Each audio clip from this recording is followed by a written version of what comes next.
အရီနာဒေါ်လာ4000ခွဲတန်နေရင်ကိုအပျော်သီးလို့မောင်းခဲ့တဲ့အမှုနဲ့စူပူနေတဲ့ဘုံမူဟာသူဟာဘုံမူလောက်ခဲ့တဲ့စတန်တွေကိုအားကျခဲ့တဲ့အတိုင်းရဲဘော်တွေကိုအားကျစေချင်တာလို့အလျှောက်ကောင်းခဲ့တာကြောင့်အဖြစ်လွတ်သွားပါတယ်။သူငယ်စဉ်ကလို့တစ်ထက်ထက်တူနေတဲ့ Reef ကိုဗြိတိရှလေတပ်ကလက်ခံလိုက်ပြီးမို့သဘောတူရင်မနှက်ပြန်သွားနိုင်ကြောင်းအသိပေးပါတယ်။ဥရောပကိုဟစ်တလာသိမ်းမသွားနိုင်အောင်ဗြိတိရှလေတပ်ကအနေငယ်သာတားဆီးနေရတဲ့ဆိုတဲ့စကားကြောင့်သူသွားမယ်လို့ပြန်ဖြေတဲ့ Reef ကိုဘာပဲဖြစ်ဖြစ်တေချာစဉ်းစားရန်အခြေအနေမကောင်းလာတဲ့သတင်းသားကိုချပြပြီးမယ်။ဘုံမူဆိုရင်ရောဘလို့သုံးဖြတ်မလဲဆိုတဲ့မေးခွန်းကိုတော့သူသာဆိုရင်သွားမှာလို့ဖြေပါတယ်။အဲဒီနောက်သူနာပြုတ်တွေနဲ့တိတ်ဖို့ပြင်ဆင်နေချိန်မှာဒန်ဒီကစစ်ပွဲတဲ့သွားမဲ့ Reef ကိုဒါလေ့ကျင့်ရင်မဟုတ်တဲ့စစ်ပွဲဖြစ်ပြီးအနိုင်ရသူမရှိတဲ့မြေပြင်မှာသူ့အဖေလိုစိတ်တက်ပြတ်စီးသွားမဲ့လူတွေပဲရှိမယ်လို့မချေမချမ်းသတိပေးပါတယ်။နယူးယောက်ကိုလာနေပြီဖြစ်တဲ့သူနာပြုတ်တွေတဲက Evelyn ဆိုတဲ့မိန်းကလေးကသူမသက်လန်းအရှိကြီးကိုပြန်ပြောပြပါတယ်။အတန်းရောက်အတော်ဝါကာဝယ်သေးကိုမကြမတာထိုးနေတဲ့ဆေးရုံအတွင်းမှာဒန်နီနဲ့ Reef တို့လည်းမျက်လုံးစစ်ဆေးဖို့ရောက်နေကြပါတယ်။ဆရာဝန်ထောက်ခံချက်မပါတာနဲ့လေရင်မောင်းခွင့်မရတော့မှစိုးရိမ်နေသူ Reef ကိုဒန်နီကစာလုံးတွေနှုတ်တိုက်တင်ပေးပါတယ်။ထိုနေရာမှာစစ်ဆေးနေသူ Evelyn ဟာနှုတ်တိုက်အမြန်ရွတ်ပြနေသူ Reef ကိုထိတ်ဆုံးအကြောင်းသာဖတ်ပြရမှာနေရကြောင်း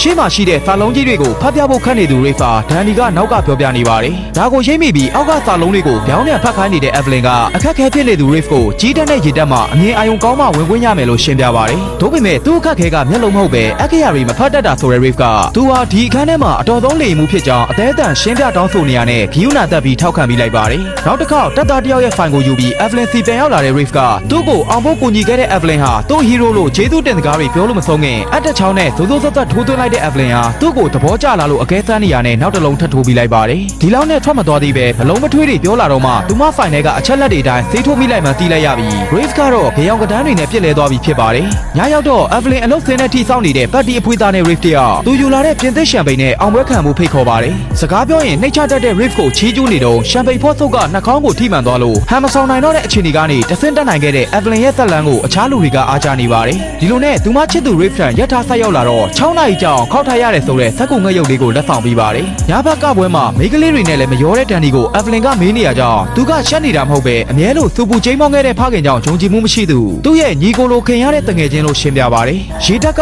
သူမတို့ကိုပလဲစိတ်ကန်းထန်ပို့တော့မယ်ဆိုတာကြောင့်တိုက်ပွဲနဲ့ဝေးတဲ့နေရာမှာမစိုးလာပါဘူးလို့ဖြစ်ရင်လူကြားထဲမှာမနေခြင်းပဲနှစ်ယောက်တည်းရှိကျင်တယ်ဆိုတဲ့ Evelyn ကိုခေါ်ထုတ်လာပါတယ်။ပိတ်ထားတဲ့နေရာကလှေတစ်စီးနဲ့တင်းမောကုန်းပတ်နာအထိ Evelyn ကိုလိုက်ဖို့ပေးခဲ့ပြီးအခြားလူတွေအောင်ပွဲခံနေကြတဲ့ဟိုတယ်ရောက်လာတော့သူပြောစရာရှိတယ်လို့အသိပေးလိုက်ပါတယ်။တုံးဆိုင်နေတဲ့ Reef ကြောင့်ကောင်းတဲ့ကိစ္စတော့မဟုတ်နိုင်ဘူးလို့သဘောပေါက်လာတဲ့ Evelyn ဟာသူမနှက်ပြန်စစ်ပွဲထဲသွားရမှာလို့ပြောပြတဲ့အခါစစ်ပွဲထဲမှာပါသေးတဲ့အမေရိကန်တယောက်ကိုဘာလို့အမိတ်ပေးခိုင်းစေနေရတာလဲလို့နားမလည်နိုင်ဖြစ်နေရကြောင်းသူကိုယ်တိုင်သွားဖို့ရွေးချယ်ခဲ့တာလို့ဆိုပါတယ်။သူမကိုယ်တိုင်စစ်စစ်ချက်မှထောက်ခံပေးလိုက်တဲ့အရာကသူမချေရသူကိုအန်ရီရဲပို့လိုက်မိပြီဆိုတော့သူ့ရည်ရွယ်ချက်ကလည်းအဲ့ဒါပဲဆိုက Evelyn ကိုချစ်တယ်လို့ဖွင့်ပြောခဲ့ပါတယ်။ပြီးတော့အခြားလူတွေလို Evelyn အပေါ်အခွင့်အရေးယူလို့ခြင်းမရှိကြောင်းနဲ့ပြန်လာနိုင်မှမလားမသေးကြတဲ့သူအတွက် Evelyn နောက်နောက်ရမယ့်ညမျိုးကိုမကြုံသိချင်တဲ့ကြောင်းအသိပေးတဲ့အခါသူမနောက်တစ်ညပဲအသက်ရှင်ရမယ်ဆိုရင်တော့ Reef နဲ့ပဲနေချင်တယ်ဆိုတဲ့စကားကြောင့်ဒါကပဲသူအိမ်ပြန်ရောက်စီမဲ့အိမ်မက်လို့ဖွင့်ပြောရင်သူခီးထွက်မဲ့အချိန်နှုတ်ဆက်ဖို့ခက်ခဲမှာမို့ဒါမတွေ့ရမှာပါတယ်။လက်သီးလေးကိုခြုံပေးလာတဲ့ Evelyn ဟာသူတေချာပေါက်ပြန်လာခဲ့မယ်လို့ကတိပေးကအနမ်းတွေနဲ့နှုတ်ဆက်လိုက်ပါတယ်။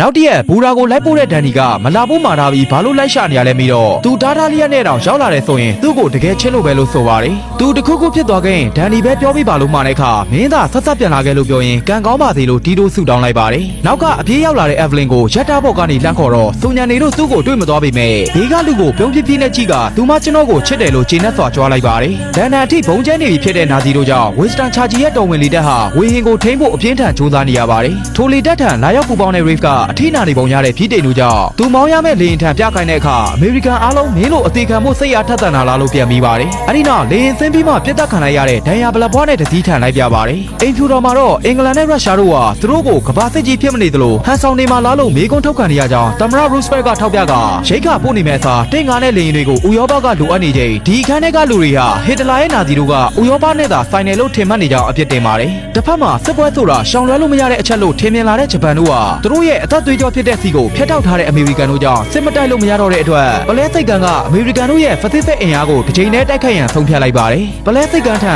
Evelyn တို့သူနာပြုတ်တွေလည်းတာဝန်ကျလာပြီဖြစ်သလိုဒန်နီတို့လည်းရေတက်နဲ့လာရောက်ပူပေါင်းကြပါတယ်။အင်္ဂလန်တို့နဲ့တွားရောက်ပူပေါင်းနေတဲ့ Reef ဟာဒီနေရာကထင်ထားတာထက်အလွန်အေးနေလို့ Evelyn အကြောင်းတွေးတာတစ်ခုတည်းကအနွေးတက်ရသည်ရဲ့လို့စာရီလှမ်းပို့ပါတယ်။ဒီမှာမိတ်ဆွေဖွဲ့ထားတဲ့နှစ်ယောက်ကလည်းနာဇီတို့ကြောင့်တိုက်ပွဲကျသွားပြီဆိုတဲ့ Reef ကိုသူမလည်းကဘာတချမ်းစီဝေးနေရလို့လွမ်းမိပြီးတနေ့တာရဲ့နောက်ဆုံးနေ့အနွေးတက်ကို Reef စီနှလုံးသားနဲ့ပို့ပေးနေကြောင်းအားပေးပါတယ် ဗြိတိန်လေတပ်အရာရှိကလူတွေအမေရိကန်စစ်ထဲပါမလာလို့ရှုတ်ချနေပြီမဲ့ Brave လို့စစ်သားတွေကြီးရှိမဲ့ဆိုရင်အမေရိကန်နဲ့စစ်ဖြစ်တဲ့နိုင်ငံကတော့မလွယ်ဘူးပဲလို့မှတ်ချက်ပေးပါတယ်။ရေတပ်ဗိုလ်ချုပ်ကြီးကင်မဲဟာဝါရှင်တန်ဘက်ကဂျပန်တို့အန်ဒီယယ်ကိုဂရုမပြုတဲ့ပေါ်ကြီးတွားနေတဲ့အရေးပေါ်ခြေနှံအရတိုက်တင်မော12စီးကိုအတ္တလန်တစ်ဘက်ရွှေ့ခိုင်းနေပြီးဥရောပအတွက်ဆေလွတ်နေပါတယ်။သူ့အနေနဲ့ဟာဝိုင်ယီကိုစိုးရိမ်နေပေမဲ့ပလဲစိတ်ကန်းဟာရေတိမ်ပိုင်းဖြစ်နေလို့တော်ပီဒိုနဲ့ပြစ်လို့မရသလိုရေငုပ်တင်မောမဝင်နိုင်အောင်ပိုက်ကွန်တွေချထားပြီးအကွာအဝေးရဂျပန်ကိုစိတ်ပူတရားမလို့ကြောင်းတင်ပြနေကြတဲ့အရာရှိတွေဟာရန်ကောင်းတဲ့ရန်သူကဘေးကင်းမဲ့ထင်တဲ့နေရာကိုတိုက်တာလို့သတိပေးလိုက်ပါတယ်။ဂျပန်တို့ကပလဲစိတ်ကန်းရဲ့စစ်တင်မောတွေနဲ့လေတပ်စခန်းပုံတွေရယူခဲ့ကြပြီဖြစ်ပြီးတင်မောတွေကိုတိုက်ခိုက်နိုင်ဖို့တော်ပီဒိုတွေကိုလည်းရေနှိပ်ပိုင်းမှာအခက်အခဲမရှိရေထဲသွားနိုင်မဲ့တက်သားပဲထိန်းတွေနဲ့အသင်းပြင်က